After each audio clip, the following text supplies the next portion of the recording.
Hello everyone, welcome to our YouTube channel. आज का हमारा डिस्कशन ट्रेड ऑफ इंडिया के कुछ एमसीक्यूज़ पे होगा। अब अगर ये सब्जेक्ट्स आप देखोगे ना तो एमकॉम एंट्रेंस एग्ज़ाम के लिए जितने भी रेलेवेंट सब्जेक्ट्स हैं हम सब पे कुछ ना कुछ एमसीक्यूज़ अब अपडेट करेंगे। स्पेशली अगर सीयूईटी के सिलेबस की बात करें तो उसमें 24 सब्जेक्ट्स हैं एंड 24 सब्जेक्ट्स में जितने भी सब्जेक्ट्स के जो रेलेवेंट क्वेश्चंस हैं जो एग्ज़ाम में कवर कर सकते हैं, जो most important exam point of view से, उन पे अब हम कवरेज करना स्टार्ट कर रहे हैं। तो हमने पहला सब्जेक्ट चूज़ किया है ट्रेड ऑफ इंडिया। इसी तरीके से बाकी 23 सब्जेक्ट्स पे भी हम एमसीक्यूज़ अपडेट करेंगे। तो आप अगर हमारे चैनल पे नए हो तो चैनल सब्सक्राइब ज़रूर कर लेना सो दैट सेम पैटर्न पे जो भी MCQs important MCQs exam point of view से हम अपडेट करें उनकी नोटिफिकेशन आपको टाइमली मिल पाए। देखो हमारे पास जो सबसे पहला क्वेश्चन है वो है कि यूनेटेड स्टैंड्स फॉर, इसका फुल फॉर्म क्या है? United Nations committee on tariff and development, United Nations conference on trade and deficit, United Nations conference on trade and development. No doubt correct answer C है। UNCTAD का जो full form है वो क्या है? United Nations conference on trade and development. Next one है which one is called Bretton Woods twins. ये बहुत important question exam point of view से। IBRD and IDA, IMF, IFL, IMF and IBRD। देखो IMF तो सबको पता है और वर्ल्ड बैंक को IBRD के नाम से भी जाना जाता है, इसीलिए करेक्ट आंसर होगा सी कि ब्रिटेन वुड ट्विंस का जो मतलब बेसिकली ट्विंस जिसको बोला जाता है उस वो ऑप्शन है IMF and IBRD। Next question है हमारे पास which one is the source of external finance. External finance के लिए हम क्या प्रेफर करते हैं? WTO funds, world bank group, export credit और फॉरेन डायरेक्ट इन्वेस्टमेंट। हम प्रेफर करते हैं WTO funds, that is world trade organisation funds. Which among the following are important bodies of WTO। देख लेते हैं हमारे पास क्या क्या ऑप्शंस दिए हैं। टोटल हमारे पास 7 ऑप्शंस दिए हुए हैं। देखो dispute settlement body, NAFTA, trade policy review by body, Asian, council for trade and goods, council for trade and GATT. और हमारे पास देखो यहाँ डिफरेंट कॉम्बिनेशंस दिए हुए हैं। तो जो इम्पोर्टेंट बॉडीज़ हैं WTO की वो है Asian, council for trade and goods, council for trade related aspects and GATT. ये लास्ट 4 जो है ना ये बॉडीज़ हैं ऑफ WTO, इसीलिए करेक्ट आंसर होगा डी कि करेक्ट ऑप्शन क्या होगा 4, 5, 6 and 7। Next, international liquidity comprise which 4 of the following. आपको 4 बताने हैं। तो देखो सबसे पहला लिखा है gold held by central bank, ये करेक्ट है। बाय फैमिलीज नहीं कंसिडर करते, अपडेटेड फ्लॉलेस सॉफ्टवेयर नहीं लेंगे, लीगल फ्रेमवर्क नहीं लेंगे, फॉरेक्स एक्सचेंज और reserve held by commercial banks ये आएगा, SDRs आएगा एंड क्रेडिट फैसिलिटीज़ आएगा। तो ये 4 इंटरनेशनल लिक्विडिटी कंप्राइज करेगा। तो एज पर गिवन ऑप्शन जो आपके पास ऑप्शन दिया है उसमें करेक्ट आंसर होगा सी। नेक्स्ट, अब देखो ये क्वेश्चन हम यहाँ पे कंफर्म कर रहे हैं, पहले भी हमने अपडेट किया है बट इसका आंसर हमने अपडेट नहीं किया था। On the basis of the size and composition of external debt World Bank has classified India as a moderate indebted country. Moderate learn कर लेना क्योंकि यही करेक्ट आंसर है। Next, which of the following is not a mode of foreign capital inflow to India. FBI है, FII है, NRI accounts है। None of these. Generally ना यहाँ पे नेम होता है नो फ्रिल्स अकाउंट, ठीक है। ऑप्शन में नन ऑफ दीज ही करेक्ट है। अगर नो फ्रिल अकाउंट होता तो नो फ्रिल अकाउंट इसका करेक्ट आंसर होता। Next, the World Bank is also known as IBRD, अभी ऊपर बताया, International Bank for Reconstruction and Development, ठीक है। नेक्स्ट, डीकपलिंग का क्या मतलब है? इंडियन मार्केट में be cut off from global market so that it may be affected by global volatility, separating the birds that markets are independent, none of the above. Correct answer होगा A. Decoupling का मतलब यही होता है जब आप Indian market को global market से कट ऑफ करते हो। Next, which of the countries banking have been brought under sanctions by USA recently. Correct answer होगा D, Iran. How many member countries are there in the world customs organisation. अब देखो world custom organisation में total 185 members हैं, तो correct answer होगा C 185 members. Next, the balance of payments account is conventionally divided into. Balance of payment को हम 2 तरीके से डिवाइड करते हैं, करंट अकाउंट और एक कैपिटल अकाउंट, और ये हमारे पास ऑप्शन ए में दिया है इसलिए करेक्ट आंसर ए होगा। Next, the comparative cost theory of international trade, ये किसने डेवलप की थी? हमने बताया भी अपने कॉन्सेप्ट क्लास में, डेविड रिकार्डो ने, और ये ऑप्शन ए में दिया है। Which institution is known as a soft loan window of World Bank? World Bank का सॉफ्ट लोन कौन कहलाता है? IDA, और ऑप्शन में देखो दिया हुआ है IDA, तो करेक्ट आंसर होगा C. Next, the 21st member to join the G20 is, अब देखो अगर हम लोग G20 की बात करें तो इसमें 19 कंट्रीज़ हैं, एंड अपार्ट फ्रॉम 19 कंट्रीज़ एक यूरोपियन यूनियन है। तो ये 19 कंट्रीज़ कौन कौन सी है, लर्न कर लेना। Argentina, Australia, Brazil, Canada, China, France, Germany, India, Indonesia, Italy, Japan, Republic of Korea, Mexico, Russia, Saudi Arabia, south Africa, Turkey, United kingdom and United states. ठीक है, और इसमें जो 21st मेंबर आया वो आया श्रीलंका, तो करेक्ट आंसर होगा ए, श्रीलंका।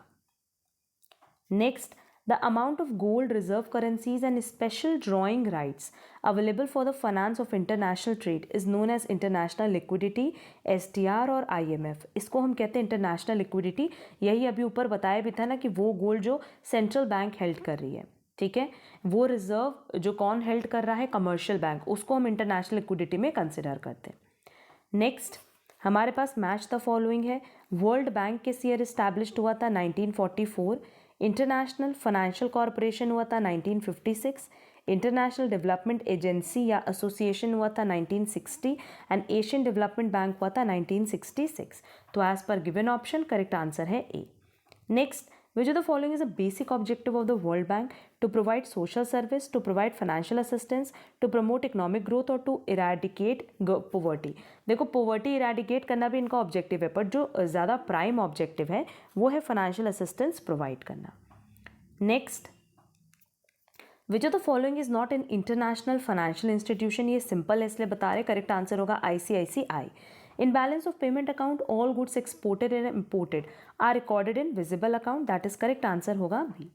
देखो कुछ कुछ क्वेश्चंस के आंसर बिल्कुल सिंपल है इसलिए हम सीधे आंसर टिक करा रहे हैं। Foreign exchange and foreign currencies in India, इनको कौन गवर्न करता है? FEMA एक्ट है ना, that is foreign exchange management act 1999। Next, the balance of payment of a country on current account, ये किसके बराबर होता है? ये हमेशा बैलेंस ऑफ ट्रेड के बराबर होता है प्लस नेट इनविजिबल एक्सपोर्ट के बराबर होगा, तो ऑप्शन करेक्ट होगा B. Next, interest payment on loans borrowed abroad are recorded in capital account और करेंट अकाउंट, इसको हम हमेशा करेंट अकाउंट में ही रिकॉर्ड करते हैं। The main objective of International Monetary Fund was to promote international trade, help economically backward countries, maintain stable exchange rate, promote international liquidity.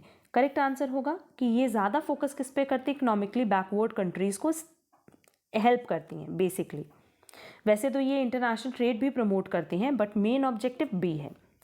Which one of the following theory says that to export was good and to be encouraged but to import was bad and to be discouraged? Correct answer होगा C, factor endowment theory. Next, NAFTA basically किसका example है? Free trade area का। When custom duty is levied according to weight of goods, जब ये weight of goods के basis पे लगता है तो उसको हम कहते हैं specific duty. Next, if a country has deficit in balance of current account, balance of capital account will be, capital account का बैलेंस कितना होगा? देखो करंट अकाउंट का एंड कैपिटल अकाउंट का जब भी आप सम निकालोगे ना तो ये ज़ीरो आना चाहिए। तो अगर करंट अकाउंट का बैलेंस नेगेटिव है तो नो डाउट जो करंट कैपिटल अकाउंट है वो पॉजिटिव होगा, तभी तो ये ज़ीरो आएगा, कटेगा, है ना। तो करेक्ट आंसर होगा B, surplus. Next, the gain from to nation, ये हमेशा किस पे डिपेंड करता है? Domestic barter rate, difference in the domestic barter rate, terms of trade, जिस हिसाब से आप ट्रेड कर रहे हो मतलब परचेज सेल कर रहे हो उसी पे आपका प्रॉफिट डिपेंड करेगा, तो करेक्ट आंसर होगा सी। इंटरनेशनल ट्रेड थ्योरी, ये किसका कॉन्ट्रीब्यूशन था? हेकर होलन का, तो करेक्ट आंसर होगा A, Ohlin. The trade theory of absolute advantage, ये किसने डेवलप किया था? एडम स्मिथ ने। Physical delivery of foreign exchange has to take place in case of, physical delivery हमेशा याद रखना कि स्पॉट मार्केट के केस में होती है। Next, a letter of credit means a bank agreeing to accept and pay on due date. Yes, अगर letter of credit की बात करें तो इसमें यही होता है कि एक्सपोर्टर इंपोर्टर होते हैं और उनके साथ दो और पार्टीज होती है जिनको हम बैंक कहते हैं, वही गारंटी लेती हैं। तो करेक्ट आंसर होगा A, a bank agreeing to accept and pay on due date. Which of the following is a discontent of the title of sale of goods? Certificate of origin, letter of credit, bill of lading, bill of entry. किस में content रहता है? Bill of lading में। Which one is not an objective of IMF?